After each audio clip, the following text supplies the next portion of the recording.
Some viewers may find the following video disturbing. Viewer discretion is advised.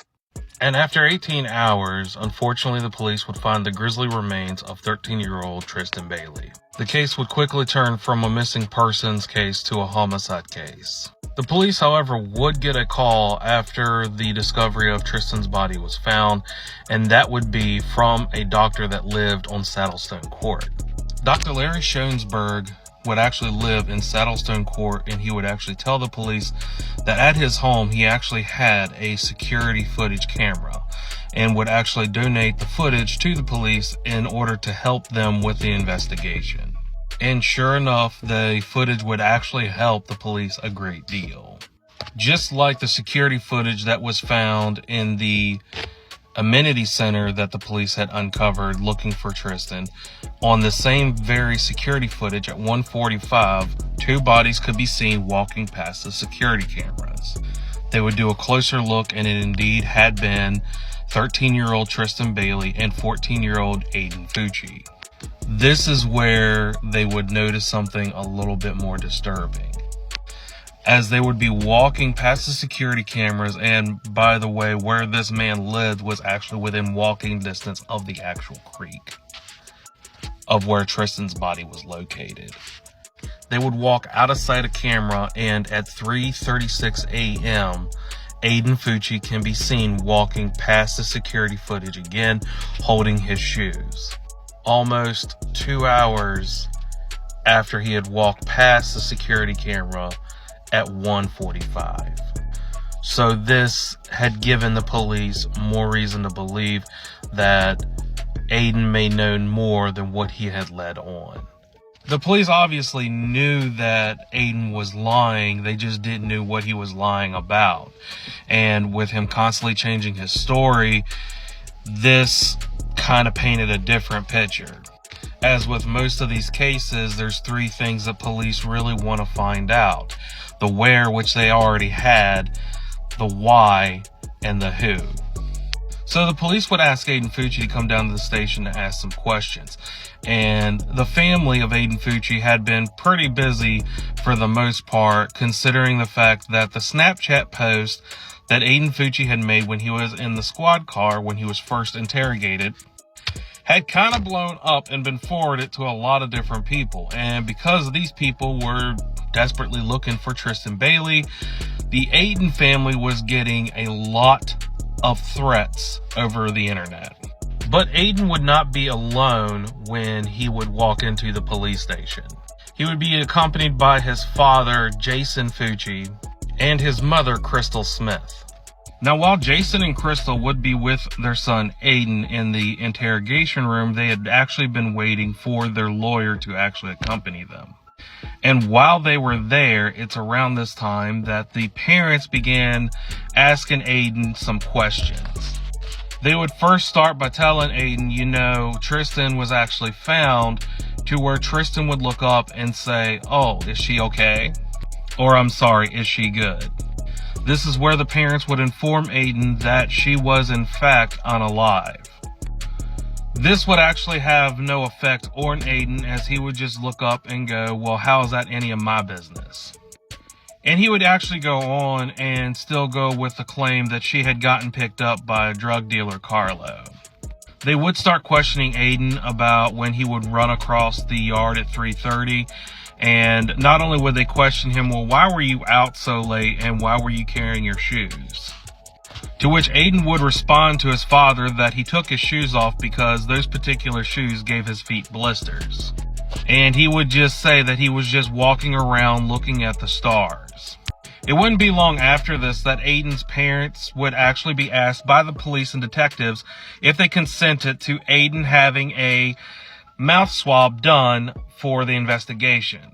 Also, keep in mind, while the parents are talking to Aiden in this interrogation room, not only are they being recorded, they're actually being watched by the investigators, because they wanted to see if the parents knew more than what Aiden did. After this detective would leave this interrogation room, Jason would look at Aiden and say, "You do realize why they want to give you a mouth swab, right? They want to see if you have any DNA on her." They're not going to find any DNA on her, are they? Right? To which Aiden would calmly say, no, sir. Jason Fucci would also tell Aiden, I don't think you really grasp the seriousness of the situation on how serious this is. He would continue grilling his son and would even ask him, you didn't kiss her or anything, did you? To where Aiden would actually change his story again and would say, well, maybe we kissed. This immediately would have Crystal pop in and ask some questions because she knew her son's story was not adding up. And she would tell Aiden, wait, if you kissed Tristyn, why did you push her on the ground when she grabbed your private parts? You really need to get your story straight, Aiden, and stick to it. For the most part, the police actually thought that these were two parents doing their job by interrogating Aiden, trying to get the truth out of him. But they would also notice something else was going on. While they were all talking simultaneously to Aiden, and Aiden was talking to his parents, they had noticed that Aiden had his cell phone out, and he was passing it to his father, Jason, and his mother, Crystal. Which made them realize the parents knew what was going on because of the fact they were passing notes between each other while in this interrogation room, so they couldn't say anything too incriminating for Aiden. But that would not be the only part. When they had gotten to the part of when Aiden had approached home, again, this entire residential area had CCTV cameras, not just outside the home, but inside the home. So when at 3:30 a.m. and it showed Aiden approaching his home, the police saw what he was wearing on that night.